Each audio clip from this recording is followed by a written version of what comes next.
No one noticed when I stopped talking. There was no clear moment to point to. No sentence left unfinished. No interruption that marked the shift. I didn't announce it. I didn't decide it out loud. I just spoke less, and then not at all. The room didn't react. That was the first thing I noticed. Conversation continued the way it always had. Voices overlapping. Responses arriving on time. Laughter appearing when it was expected. Nothing slowed down. The rhythm stayed intact, as if it had never depended on my voice to begin with. Words moved easily between others, finding their places without hesitation. I watched the exchange continue, smooth and uninterrupted, and realized there was no space left open for me, not because it was closed deliberately, but because it no longer needed to be open at all. The moment had adjusted quietly, settling into a version of itself that worked just as well without my participation. At first, I assumed someone would notice the gap, that there would be a pause, a glance in my direction, a question left hanging long enough to include me. But the pause never came. The space adjusted quietly, as if my voice had never been part of its structure. I was still there, sitting where I usually sat, standing where it made sense to stand. I nodded at familiar points, smiled when the tone suggested I should. From the outside, I looked present, but I wasn't contributing anymore, and no one seemed to notice. I told myself I was listening. That listening was enough, that not every moment required a response. There was comfort in that idea. It allowed me to stay without effort, to remain involved without risk. The less I spoke, the easier it became to stay quiet. Silence didn't feel dramatic. It felt practical, efficient.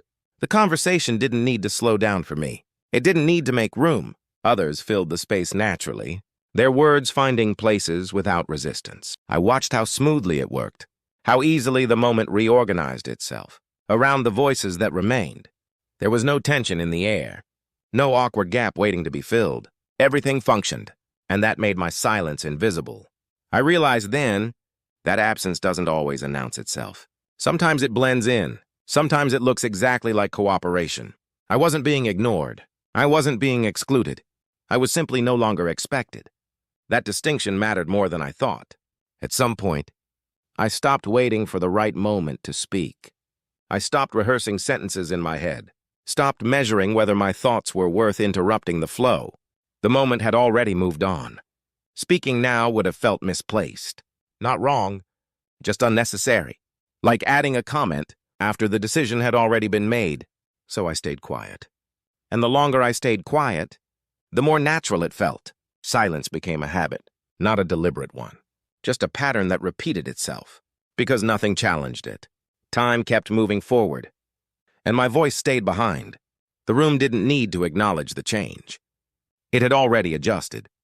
I noticed how quickly my absence became normal, how easily people spoke around me, without leaving space, how rarely my silence disrupted anything.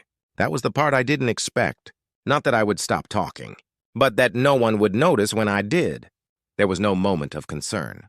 No question asked later. No one circled back. The conversation never returned to me, because it didn't need to. I was still included in the structure, just not in the movement. Present, but no longer necessary. I wondered when it had happened. Not the silence, but the shift. The point where my voice stopped being part of the rhythm. There was no clear answer.